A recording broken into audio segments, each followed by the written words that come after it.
como diz a Silene, é muito difícil falar para os pares, né? A gente fala no Brasil inteiro, mas quando a gente vai falar no INES, a gente fica um pouco nervosa. Eu sou assistente social, eu sou Rosária, eu entrei aqui em 1994.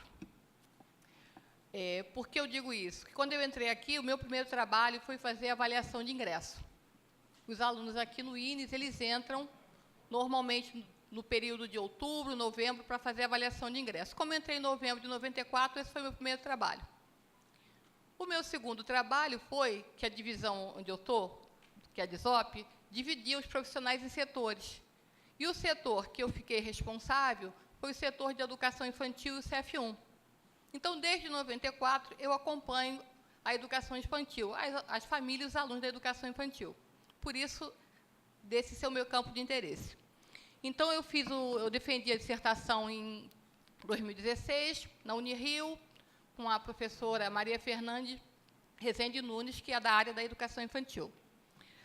Eu estudei surdez, educação e políticas sociais, com foco na educação infantil do Instituto Nacional de Educação de Surdos.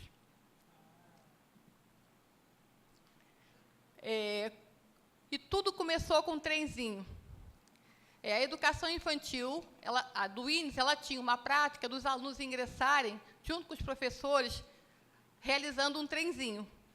Então, os professores pegavam os alunos e eles iam fazer um trenzinho. Então, eu comecei a perceber que esse trenzinho ele vinha diminuindo ano a ano.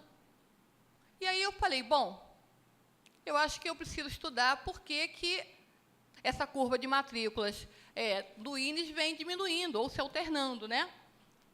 Por quê? Porque para o gestor público, para ele poder se planejar, ele tem que pensar na sua curva de matrícula da escola. E, a partir daí, eu comecei meu estudo. O ator que me ajudou a caminhar foi Antônio Gramsci, por conta da concepção que eu tenho, né, do materialismo histórico dialético, e que eu estaria fazendo um recorte histórico, analisando a curva de matrículas e as políticas sociais durante um determinado período. Então, as minhas indagações seriam se as políticas públicas, em seu processo de municipalização, que ocorre a partir da Constituição de 88, vêm contribuindo na diminuição das matrículas da educação infantil no INES.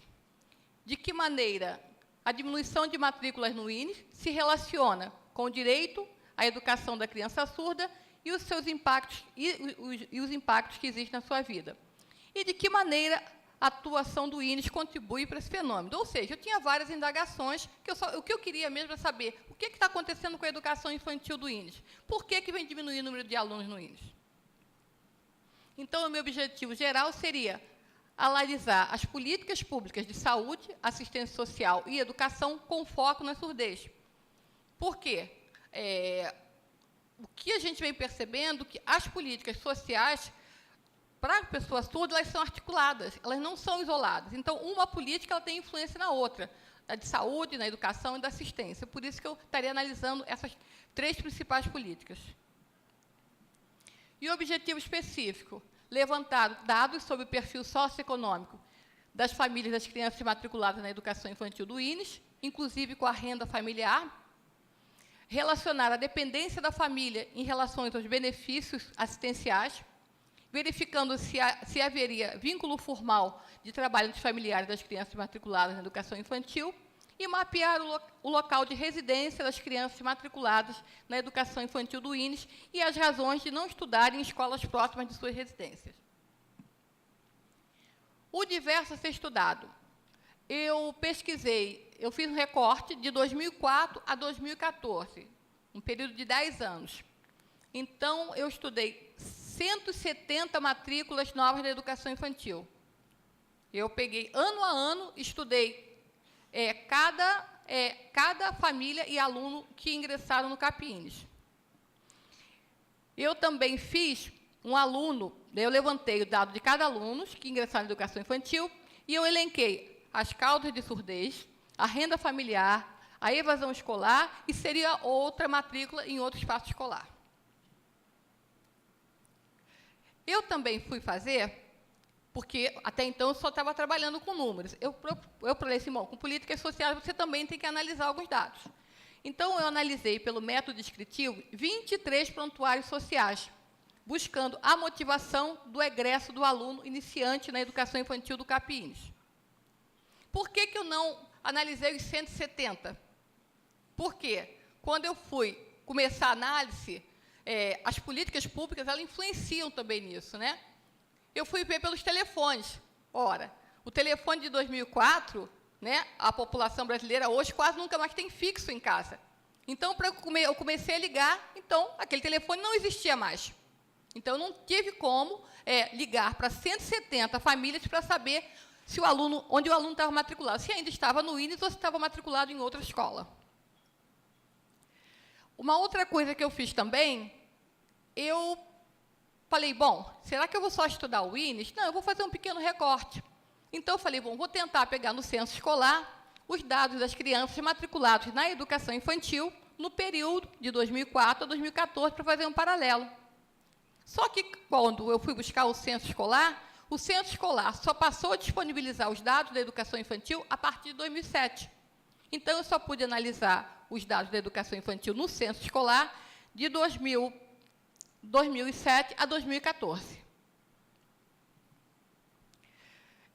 E aí eu vou apresentar mais os dados do que falar na questão teórica, metodológica. Tá? Olha, de 2004 a 2014, nós tivemos 170 alunos de matrículas novas, num total de, agora o óculos, de 504 alunos. Ou seja, a gente teve matrículas novas 170 e, durante 10 anos, nós tivemos matriculados na educação infantil 504 alunos.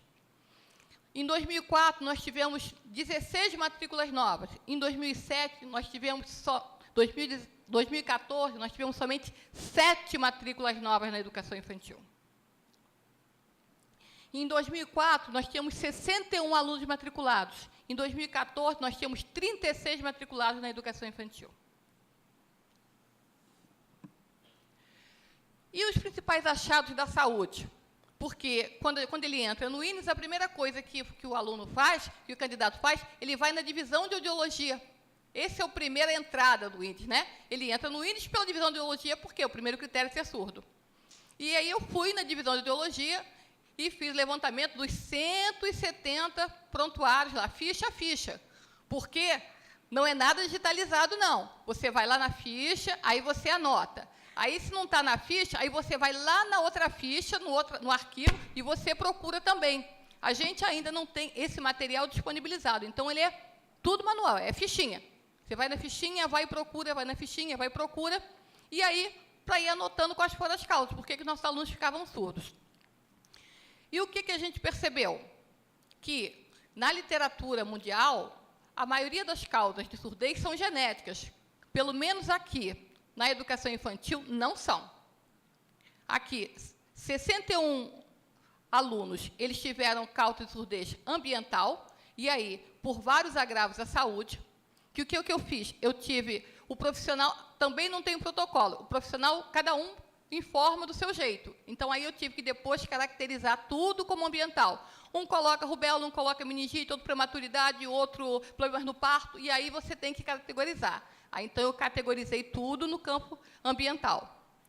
Causas idiopáticas, ou seja, quando a família diz assim, eu não sei, é uma causa desconhecida. Ou então, que diz assim, eu acho que eu levei um tombo, e isso tudo vai para o campo do idiopático, né? Que a gente tem várias causas assim, eu levei um tombo, eu levei um susto, ou seja, minha mãe me empurrou, ou teve levei um tombo, então aí a gente classifica como idiopático, que são 58 causas idiopáticas. Genética, a gente só tem somente 38, com diagnóstico. Né? Então, a gente também tem a dificuldade no fazer o diagnóstico, né? Porque a gente tem mais causas sem diagnóstico do que com diagnóstico, que é a questão das causas genéticas. E quais foram os principais achados? No ano de 2011, a gente não teve mais nenhum caso de rubéola congênita. Quem é mais velho aqui sabe que o que mais recebia aluno era de meningite e rubéola. Quando chega 2011, eu não achei mais nenhuma rubéola congênita. E aí eu fui no Ministério da Saúde para confirmar o que estava acontecendo. E aí a gente verificou que houve a erradicação da rubéola congênita no Brasil. Então, o INES tem esse dado para apresentar. né, como centro de referência nacional da área da surdez. Porque a política de vacinação ela começou obrigatória em 96. Então, realmente, você tem um tempo até que você caracteriza que essa doença foi erradicada. A gente também tem aqui, em 2008, em 2010, a sífilis, que é uma doença do século XIX. Nós tivemos ainda causas aqui de crianças surdas por sífilis, né? E aí é um dado que a gente teria que trabalhar com o Ministério da Saúde. Como é que está a questão da sífilis nas unidades de saúde, em especial das adolescentes grávidas. E, em 2011, a gente tem aqui as causas genéticas. Essas se sobressaem em 2011, né?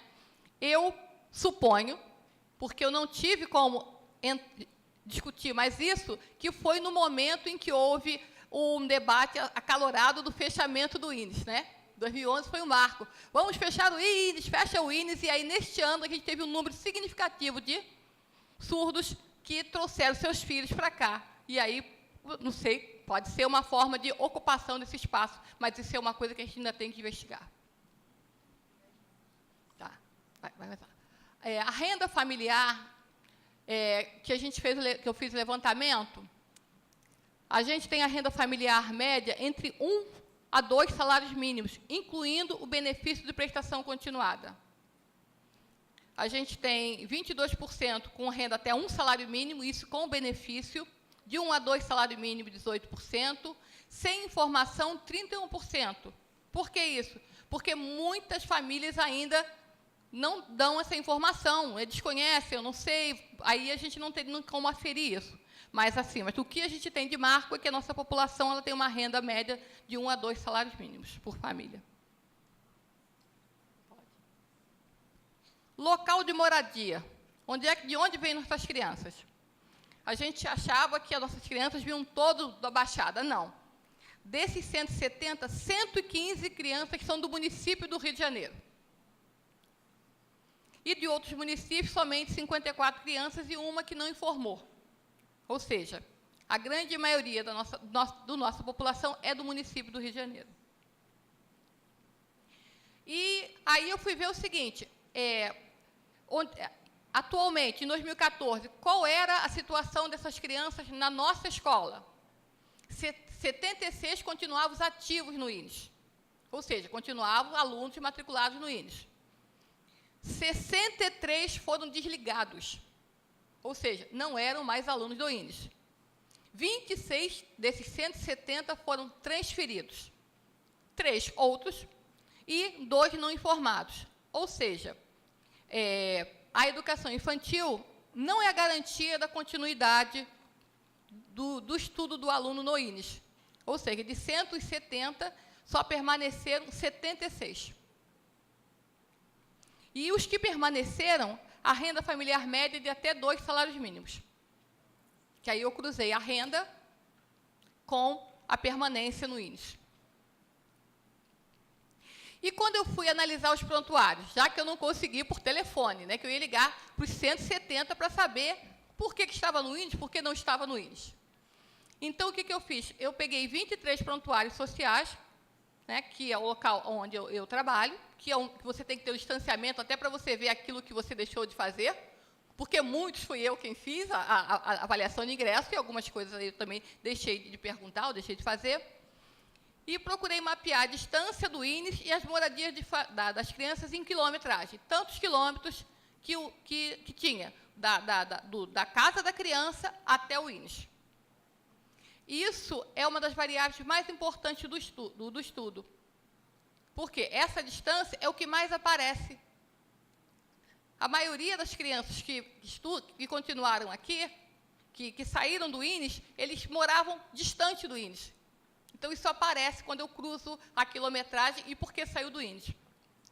Mas, no prontuário, somente é declarado como causa do egresso por uma família. Só uma família disse que estava saindo do INES por conta da distância. Mas, se você comparar a distância, e você vê que esses egressos eles moravam muito distantes do INES. Uma outra questão, né, é o que eu achei também, é que a questão social ela é bastante forte no desligamento das crianças do INES. Foram por dificuldades financeiras, desemprego, trabalho informal das famílias, né, que aí se sobrepõe entre você manter a criança na escola ou sobreviver. Também tínhamos situações de risco à família e novos arranjos familiares como causas da saída dessas crianças do INES. A questão da qualidade também aparece como principal motivação na saída de 2 crianças do INES. 2 famílias colocam que estão saindo do INES por uma escola melhor e em busca da oralidade.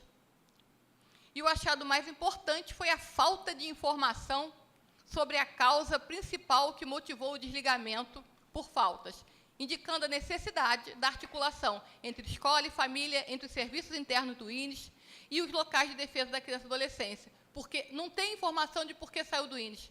Então, a gente tem que ter um mecanismo de, ao sair do INES, qualificar essa saída, o porquê que você está saindo desta escola e para que escola você está indo. E com os dados de vou acabar agora. E os dados de 2017 a 2014, que eu peguei o centro escolar, do ano que foi declarado a política de educação inclusiva, que a lei foi criada e que foi executada, as matrículas de educação especial que estavam no município do Rio de Janeiro e de Niterói, todas migraram para a educação inclusiva. Ou seja, estavam na educação especial, no ano seguinte, em 2011, estavam na educação inclusiva. Quando eu pego São Gonçalo e a região das Baixadas, onde também nós temos muitos alunos surdos, o que acontece? Essas matrículas sumiram. Esses surdos desapareceram. Eles estavam na educação especial em 2010, quando em 2011 essas matrículas não migraram para a educação inclusiva. E aí, onde é que estão esses alunos? E, fechando, aí só algumas considerações, as 2 últimas considerações que eu faço mesmo. A criança pequena, que reside a mais de 20 quilômetros, terá interferência significativa na convivência familiar, considerando o tempo de locomoção, cansaço, lotação pouco acessível e, principalmente, distância física e emocional dos seus familiares da convivência com a sua vizinhança. Teria que ter proposta de educação bilíngue que contemple creches e pré-escolas que atendam essas crianças próximas às suas residências, em polos ou classes de surdo, de acordo com a realidade local. É isso. Obrigada.